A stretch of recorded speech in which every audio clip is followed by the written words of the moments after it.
Bakunzi ba ATV tubahaye ikaze mu makuru y'ubuhinzi n'ubworozi yaranze icyumweru, amakuru avugwa hirya no hino mu Rwanda. Mu karere ka Gicumbi hagiye guhingwa imigano igera ku bihumbi 100 harimo n'iribwa. Amakuru dukesha ikinyamakuru igihe.com avuga ko hari gutegurwa ubuhinzi bw'imigano izaterwa ku nkengero z'imigezi yo mu karere ka Gicumbi ireshya na kilometero 250 muri Nzeri umwaka wa 2021 hagamijwe kurengera ibidukikije harimo n'ubwoko bw'imigano itunganywa ikanaribwa. Imyiteguro y'ubuhinzi bw'iyi migano yatangiriye ku kuyirerera mu ruhumbikiro rwo mu gishanga cya Murindi kugeza igihe igeze ku kigero cyo guterwa. Kuri ubu harimo gukorwa imirimo yo gucukura imyobo izaterwamo ku mikoki no ku migezi ya Rubaya na Yaramba hagamijwe kurwanya isuri no gufata ubutaka bwajyaga butwarwa n'iyi migezi mu gihe cy'imvura. Umuyobozi w'umushinga Green Gicumbi w'ikigega cy'igihugu gishinzwe kurengera ibidukikije Fonerwa Kagenza Jean Marie Vianney yavuze ko mu gihe iyi migano izaba yeze izakorwamo ibikoresho bitandukanye bikenerwa kandi bazakomeza gukorana n'impuguke ngo imwe muri iyo izaje itunganywa inaribwe.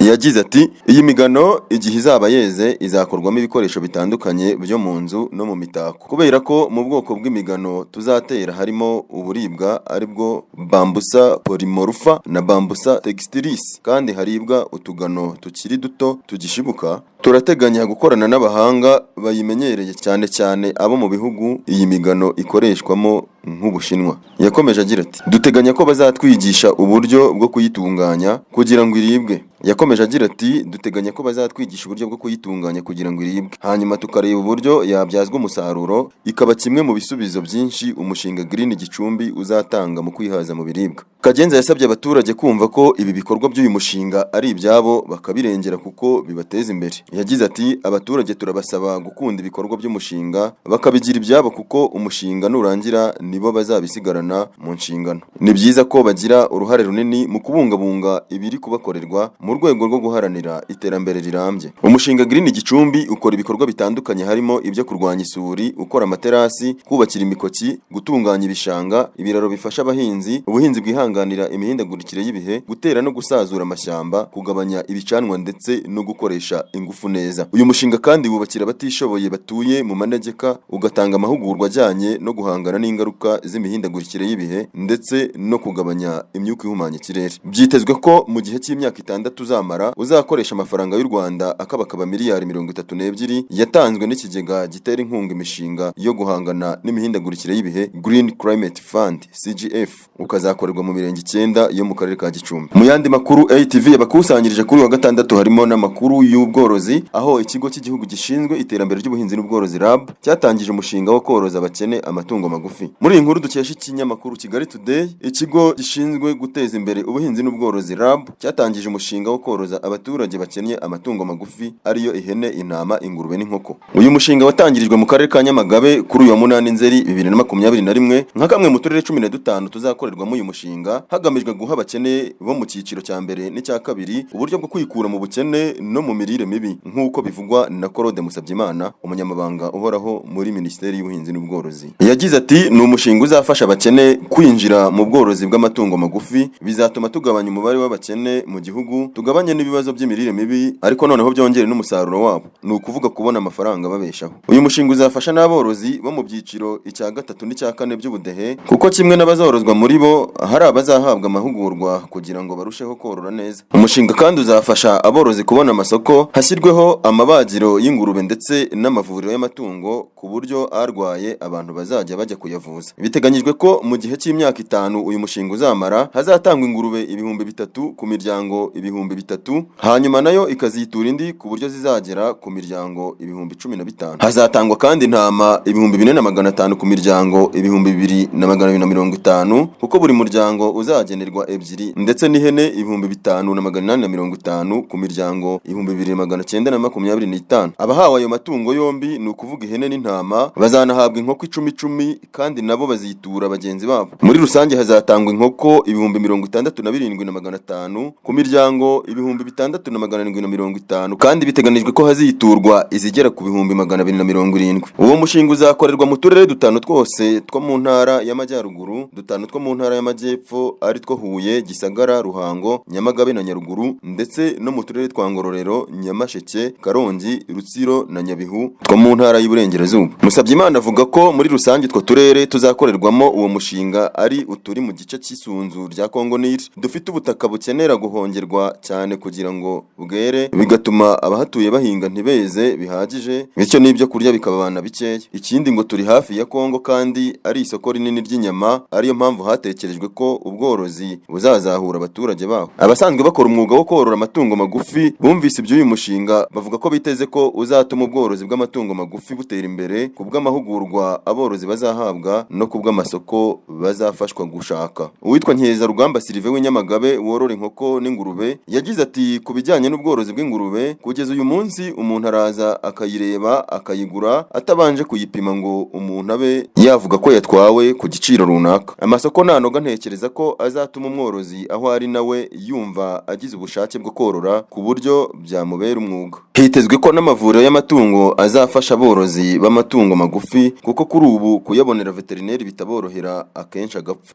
Tunyarukire mu karere ka Gisagara aho bamwe mu bahinzi basaba kurenganurwa nyuma y'imyaka 3 bahinga bakonerwa n'inka. Muri inkuru dukesha ikinyamakuru Kigali Today, abatuye mu midugudu ya Ryarumenangiga, Kigina, Umunazi n'Ubuseruka mu murenge wa Muganza mu karere ka Gisagara barinubira kuba hari umushoramari mu by'ubworozi uboneshereza ku buryo ntacyo kurya bafite mu mirima. Uwo mushoramari yitwa Claude Safari, ariko abaturiye ibiraro bye bavuga ko amatungo yose yoroye ashobora kuba ataraye wenyine, ahubwo afite n'abandi bantu bayafatanyije kuko ngo yoroye inka zibarirwa mu 100, ihene zitari nkeya, inkoko na za dendo. Nko mu mudugudu wa Ryarumenangiga hafi y'igikumba cyahororerwa inka ari nazo zonera abaturage, hahoze intoki hari imitumba ihagaze nayo yatangiye kuma. Ku musozi ndetse no mu kabande nta myaka ihari, nyamara ba nyiri imirima bavuga ko hari ahari hahinze imyumbati, ahandi bijumba, ahandi intoryi. Mu gishanga cyagenewe guhingwamo umuceri nta muceri ukiharangwa ahagana ku nkuka kuko wari ukuze inka zawuriye zikarya n'amatere, ngo hari n'imbuto bari binaje nazo inka zone. Abafite imirima muri icyo gice gihora cyonwa bavuga ko iki kibazo kimaze imyaka 3 ko bagerageje kuregera ubuyobozi ntibigire icyo bitanga, ku buryo ubu ngo bigezaho basigaye bajya no mu nama wiyoboye akavuga ngo babaze ibindi uretse iby'ubwone kuko bakwiye kubyibagirwa nkuko shitani yibagiwe ijuru cyangwa ishapuri. Uwitwa Goreti Mukantaba navuga ko ari mu bagaragaje iki kibazo bwa mbere nyuma y'uko yari yonesherejwe ubunyobwa yateyemo imbuto ya 50 n'ibishyimbo yari yateyemo 50. Ngo yagerageje kurega ku murenge agera ku karere ndetse no ku ntara hamwe no kuri RIB ku rwego rw'igihugu, baza kwemera kumwishyura imbuto yahinze ku mafaranga 60,000.